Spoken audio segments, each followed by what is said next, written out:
आपको पाकिस्तान में मौजूद आतंकवादी ठिकानों पर हमले की तस्वीर भी दिखाते हैं।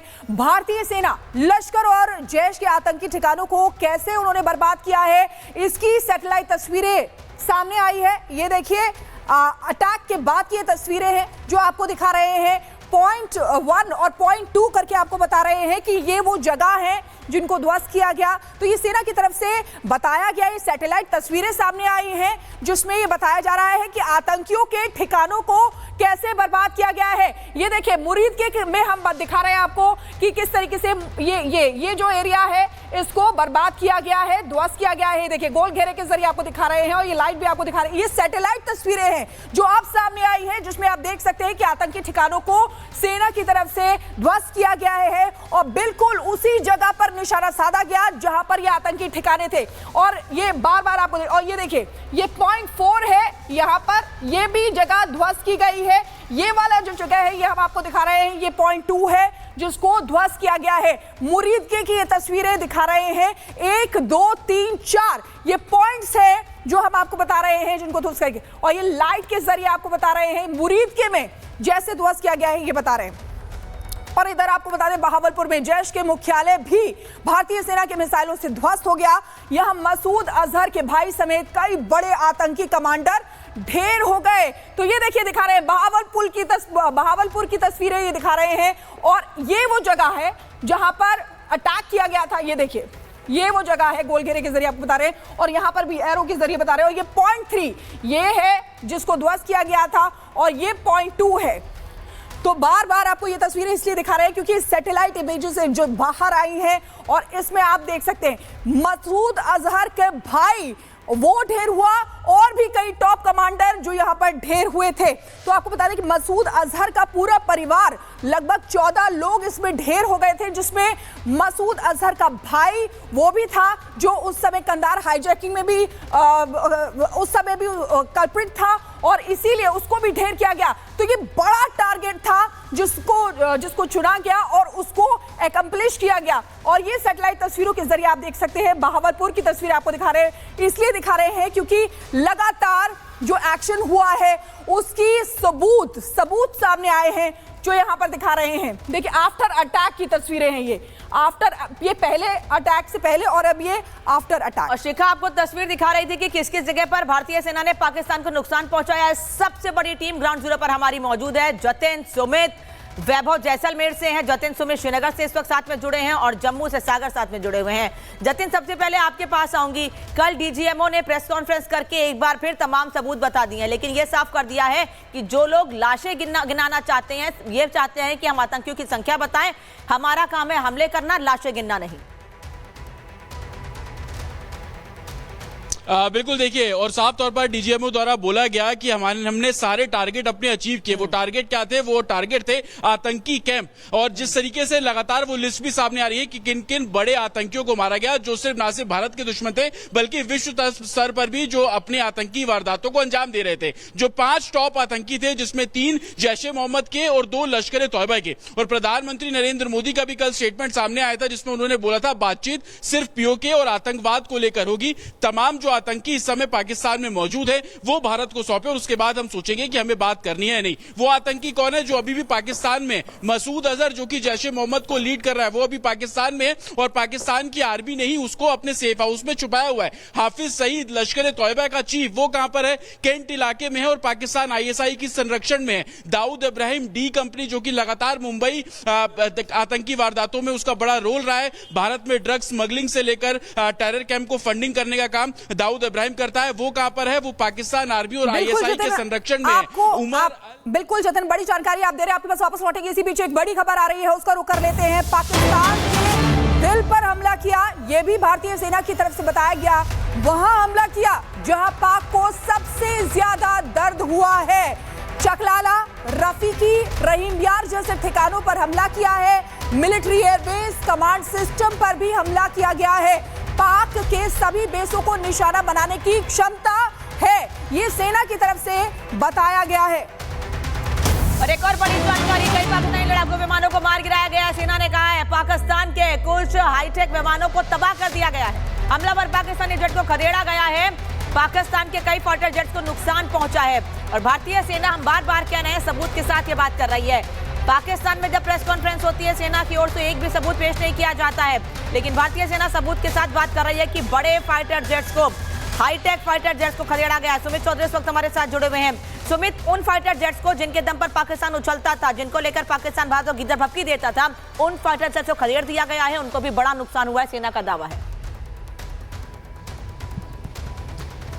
देखिए, एयर मार्शल भारती ने कल हुई मीटिंग में ये तमाम बातें बताई और साथ ही साथ ये बड़ी बात भी उन्होंने कही कि जो अटैक जो हमारी तरफ से किया गया वो ऐसा था कि जहां सबसे ज्यादा दर्द हो।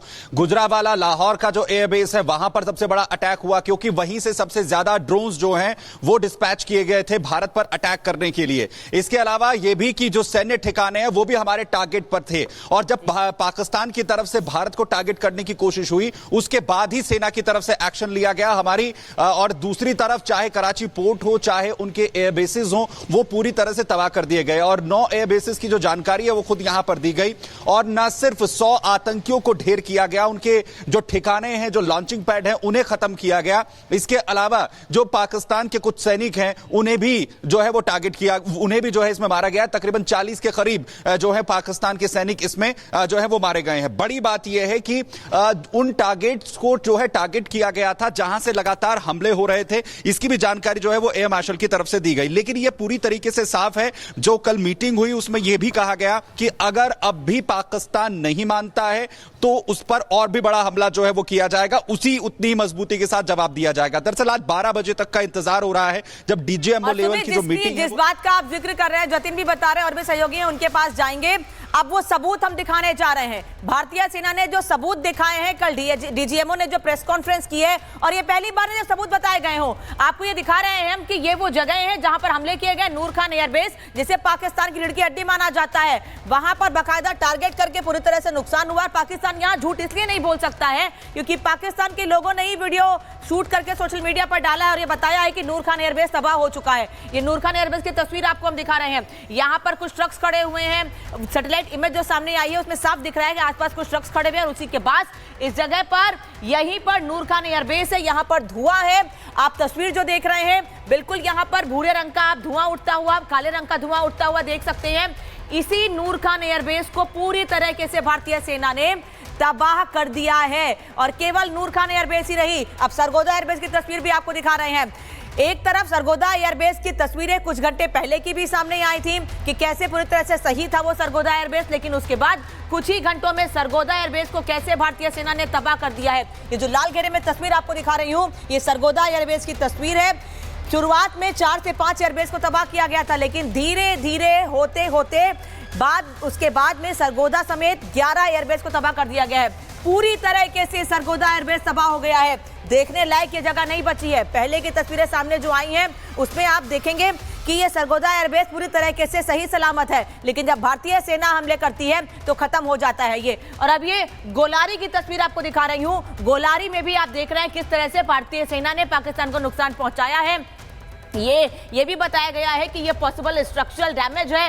जिस जगह पर ये हमले किए गए हैं उसी जगह पर, क्योंकि भारतीय सेना बार बार ये कह रही है कि हमने जहां पर टारगेट किया था, जिस जगह को टारगेट किया था वहीं पर हमले किए गए हैं। शुरुआत में पाकिस्तानी सेना को नुकसान ना पहुंचे इस बात का पूरा ख्याल रखा गया था, लेकिन बाद में पाकिस्तानी सेना ने जब भारतीय एयरबेस को नुकसान पहुंचाने की कोशिश की तो उसके बाद हमने भी पाकिस्तान के एयरबेसेस को तबाह करने के लिए कदम उठाए और वो कदम कारगर हुए, क्योंकि पाकिस्तान को इन हमलों में बड़ा नुकसान हुआ है। हमारी एक भी मिसाइल, हमारा एक भी हमला वेस्ट नहीं गया है। जिस जगह पर ये हमले किए गए थे वहीं पर नुकसान हुआ है। गोलारी की तस्वीर आपको दिखा रही हूं, नूर खान एयरबेस, उसके बाद सरगोदा की तस्वीर आपको दिखाई हमने, और ये गोलारी एयरबेस की तस्वीर है जहां पर पाकिस्तान को नुकसान हुआ है। वहीं एक और जानकारी आपको दे दूं, पीएएफ बेस शहबाज पर भी भारतीय मिसाइलों ने सटीक वार किया है। सैटेलाइट इमेज में मुख्य एप्रेंट पर स्थित एक हैंगर को गंभीर क्षति पहुंची है। एयर ट्रैफिक कंट्रोल बिल्डिंग को भी मामूली और संभावित द्वितीय क्षति का अनुमान जताया गया है। तो तस्वीरें भी बाकायदा इसकी सामने आई हैं। अब आपको मैं दिखाती हूं कि कैसे ये वो जगह है हमले से पहले की। आप देखिए, हमले से पहले ये जगह बिल्कुल ठीक है। ये जो आपको एरो दिखा रही हूं मैं यहां पर, देखिए आप, हमले से पहले जगह पूरी तरह से ठीक है। यहां कोई धुआं नहीं उठ रहा है, यहां कोई नुकसान नहीं पहुंचा है। लेकिन हमले के बाद की तस्वीर आपको दिखा देती हूं। अब हमले के बाद की तस्वीर देखिए, ये जो काले रंग का एरिया आप देख रहे हैं, इसी जगह पर यह हमला किया गया है। यहीं पर भारतीय सेना ने पाकिस्तान को मारा है, पाकिस्तान को नुकसान पहुंचाया है। मैं बार बार इसलिए ये आपको बता रही हूं कि भारतीय सेना सबूत के साथ बात कर रही है, क्योंकि जितनी बार भारतीय सेना ने पाकिस्तान पर हमले किए हैं, हर बार प्रेस कॉन्फ्रेंस करके ये बताया गया है, यहां तक कि पाकिस्तान की झूठ को भी बताया गया है कि पाकिस्तान ने कहा कि भारत को नुकसान पहुंचा, लेकिन हमने दोनों तस्वीर दिखाई कि पहले कुछ नहीं था, बाद में हमने कैसे पाकिस्तान में नुकसान पहुंचा और भारत में कोई भी नुकसान नहीं हुआ जो झूठ फैलाया जा रहा था। पाकिस्तानी सेना के मुख्यालय से सटे हुए चकलाला एयरबेस पर भारतीय सेना ने सटीक हमले किए हैं। इस एयरबेस पर ही पाकिस्तानी सेना के बड़े इंफ्रास्ट्रक्चर भी मौजूद है। अब उसकी भी तस्वीर आपको दिखा देती हूं। ये चकलाला एयरफील्ड की तस्वीर आप देख रहे हैं, ऑपरेशन सेंटर, क्योंकि बाकायदा पॉइंट टू पॉइंट जहां पर हमले किए गए हैं उन पॉइंट्स को हाईलाइट करके भी दिखाया गया है कि जिस जगह पर हमले हुए वहां क्या स्थिति है। अब ये पहले की तस्वीर आपको दिखाती हूं, वही तस्वीर डालिएगा।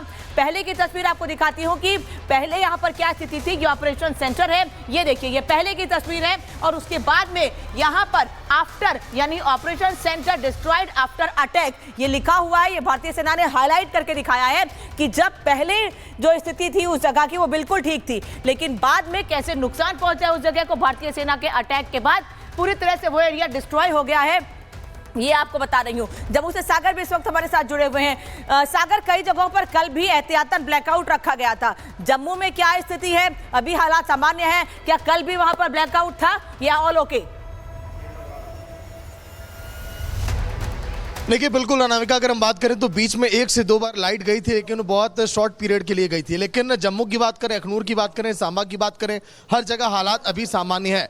लेकिन पाकिस्तान के बौखलाहट की वजह केवल ये है अनामिका, क्योंकि पहली बार भारत ने 500 किलोमीटर अंदर पाकिस्तान के अंदर घुसकर एयर स्ट्राइक की। बात करें 1965 की, जब भारत और पाकिस्तान का युद्ध 65 दिनों तक, 49 दिनों तक चला। 1971 का युद्ध की बात करें तो जो 13 दिन तक चला। कारगिल युद्ध 85 दिनों तक चला। लेकिन पहली बार ये जो लड़ाई है महज केवल 4 दिनों में ही चली है। वजह केवल एक है, क्योंकि भारतीय सेना ने पाकिस्तानी वायुसेना की कमर तोड़कर रख दी और इसके बाद पाकिस्तान में जो नुकसान हुआ उसकी भरपाई आने वाले सदियों तक नहीं हो पाएगी। 21वीं सदी का हिंदुस्तान कैसे पाकिस्तान के अंदर घुसकर स्ट्राइक किया, कई आतंकी निशानों को तबाह किया, ये पूरी दुनिया देख चुकी कि आखिर भारत की ताकत क्या है। सबसे बड़ी बात, अभी दोपहर में 12 बजे जो डीजीएमओ की बैठक होने वाली है, दोनों देशों की जब यहाँ पर सेनाओं के बीच जब बातचीत होगी कि आखिर मिलिट्री ऑपरेशंस को कैसे रोका जाए, क्या कुछ यहां पर किया जाए, इसमें तय किया जाएगा कि आगे की रणनीतियां क्या होंगी।